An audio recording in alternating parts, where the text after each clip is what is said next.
He promised me we'd watch the baby while I took a night to rest. I woke up at 2 a.m. to silence. No crying. No husband. His phone was still on the dresser, lit up with messages from a contact saved as yoga class. One read, "Tonight was incredible. She'll never know." I grabbed the baby monitor, played the footage back, and saw him leave with the car seat, without the baby. My heart pounded.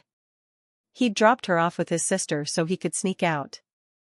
I called the police and his mother. She met me there, and took my side. I gave birth to our daughter 6 weeks ago.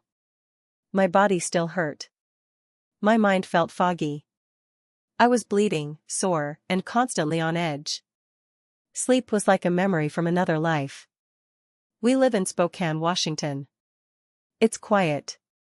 We don't have family nearby, just his mother about 30 minutes out in Cheney. My family is across the country. I had no help except Ray. Ray's not a bad guy. Or I didn't think he was. Before all this, he made good money in construction. He was goofy, loved action movies, always brought home snacks I liked. We fought sometimes, but who doesn't? That night, he saw me struggling. The baby had been up screaming half the day. I was shaking, trying to warm a bottle while she cried in my arms. My hands wouldn't stop trembling. Ray came up behind me, wrapped his arms around me, and said, "Go lie down, babe. I got this. You need to sleep." I didn't argue. I just nodded and shuffled to the bedroom. I crashed face first into the pillow. I didn't even hear him leave the room. But something woke me up later. I didn't hear crying. That's what felt wrong. I looked at the clock. 2:07 a.m. I sat up fast, heart pounding. That heavy, cold panic washed over me.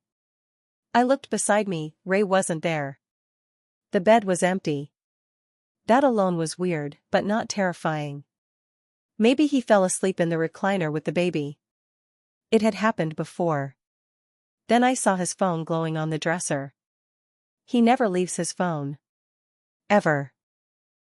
He always has it in his pocket, even in the bathroom. It was lighting up with texts. Buzz. Buzz. Buzz. From someone named Yoga Class. I squinted at one, "Tonight was incredible. She'll never know." Then another, "You feel so good. I miss you already." I stood frozen for a second, the kind of frozen where your blood just drains out of your body. I grabbed the baby monitor. Hit rewind. My fingers were shaking so hard I almost dropped it. I watched the black and white screen show Ray walking into the nursery. With the car seat. He picked it up. Walked out. Left the room. The timestamp read 1:14 a.m. I skipped forward in the feed, 10 minutes, 15. The baby never left the crib. He took the empty seat and left her. Alone. I stormed into her room. She was there, swaddled, breathing slow. Safe. But she'd been alone for almost 20 minutes while he played pretend. My body went into autopilot. I grabbed my phone and called the police. Then I did something I didn't expect. I called his mother. She answered groggily. "Everything okay?" "No," I said. Ray left the baby alone. He went out. I don't know where. I found messages from someone in his phone. He took the car seat, but not the baby. I have it on the monitor. She was quiet for a second. Then, "I'm coming." She was at my door in 25 minutes. Ray still wasn't home. We sat on the couch. I showed her the messages. The footage. Her hands were clenched in her lap. She looked sick. When the cops came, she backed me up. She told them, "He's my son." But she's right. He left that child alone. They wrote a report and stayed until Ray came back.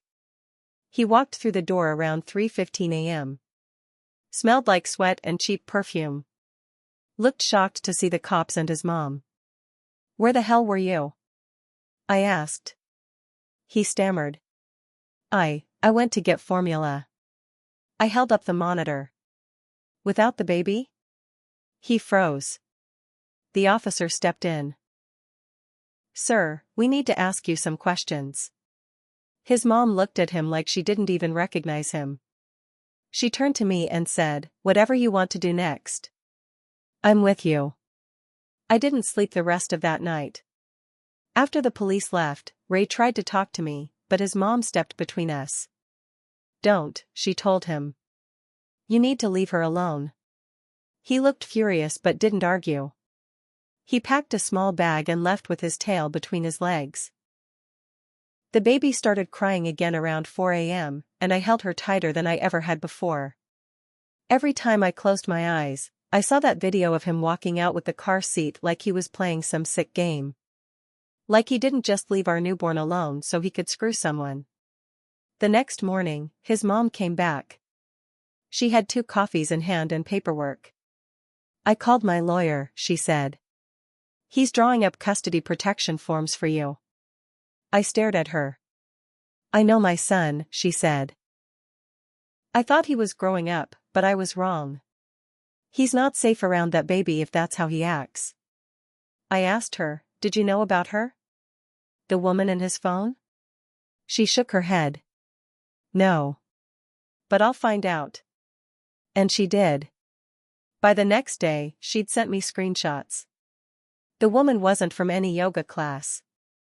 Her name was Haley. Ray met her at a bar when I was 6 months pregnant.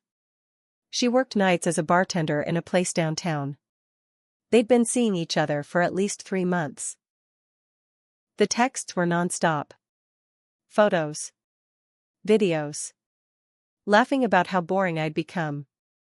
Saying he couldn't wait to be free. Free. From me. From the baby. I couldn't stop shaking. I wasn't just tired now. I was pissed. I took screenshots of everything. Made copies. I wanted proof, all of it. Ray tried calling me, said it was all a mistake, that he panicked and just needed to breathe. Said he thought the baby would be fine alone for a few minutes. I told him to stay away. Then something happened that made this even worse. Child Protective Services showed up. Someone made a report. I knew it wasn't his mom, and I sure as hell didn't do it. It was Ray. He told CPS I was unhinged, not sleeping, not feeding the baby properly. That I was violent, screaming at night, and couldn't be trusted. He was trying to flip the whole thing. Get ahead of the story. They asked questions, looked around. Luckily, I had the footage, the texts, and his mom backed up everything. Still, it shook me. That he'd go that far. That he'd risk our daughter just to cover his own ass. The CPS caseworker left that day, but it wasn't over. Ray was digging in. I could feel it. He wanted custody. Not because he wanted our daughter.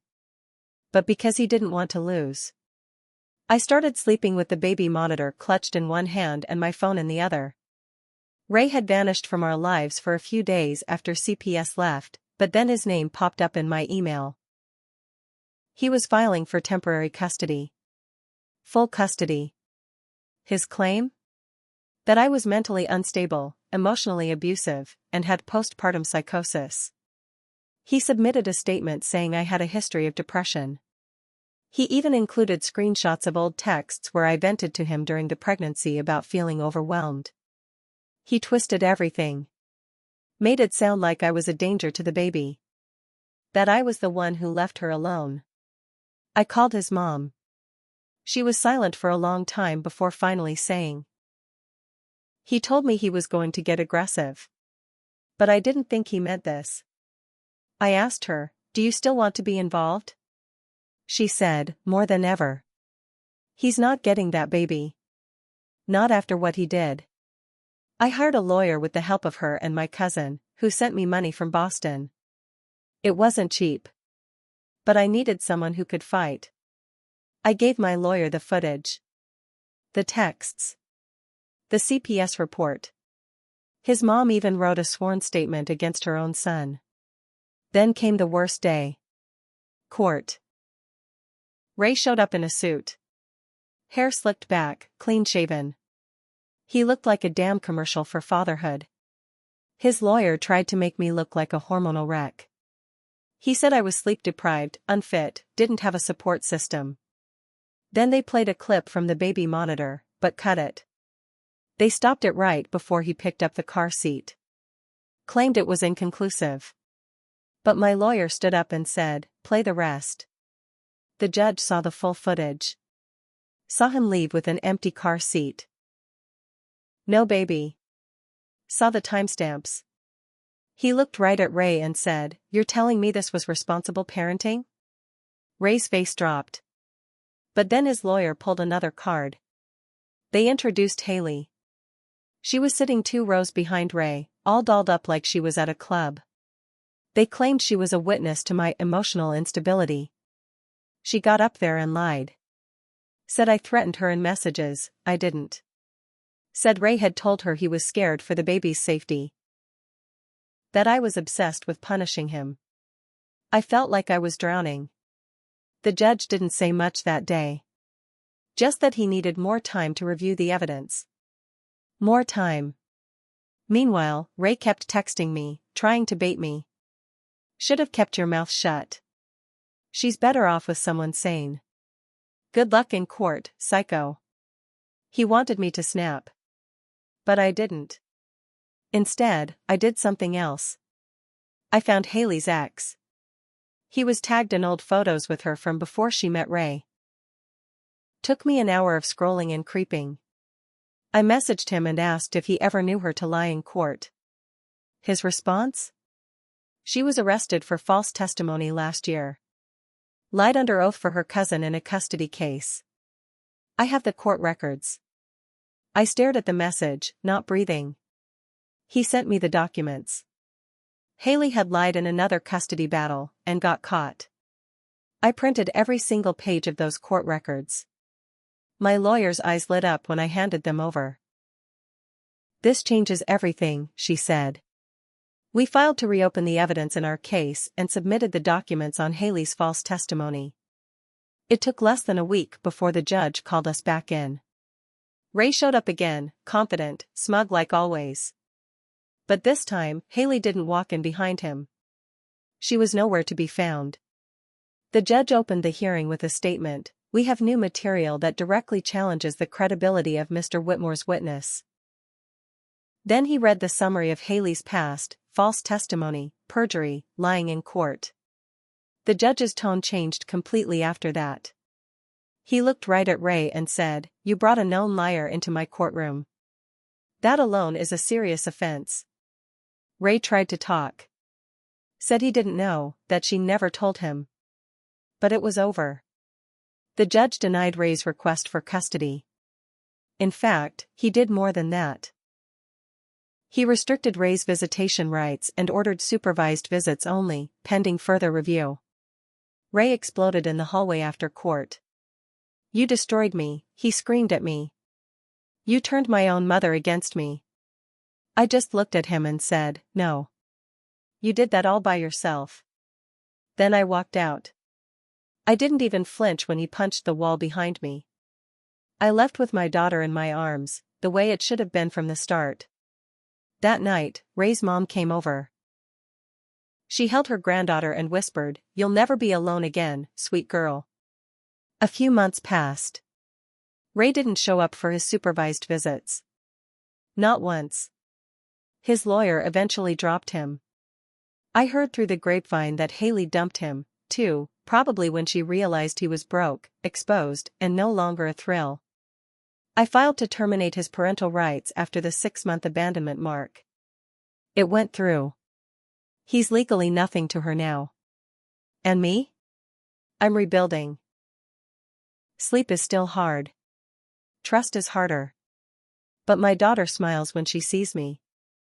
Reaches for me in the morning. And every time I look at her, I remind myself, I protected her. When no one else would, I stood up. And the man who left her behind to chase his own pleasure? He lost everything. I didn't just survive. I won.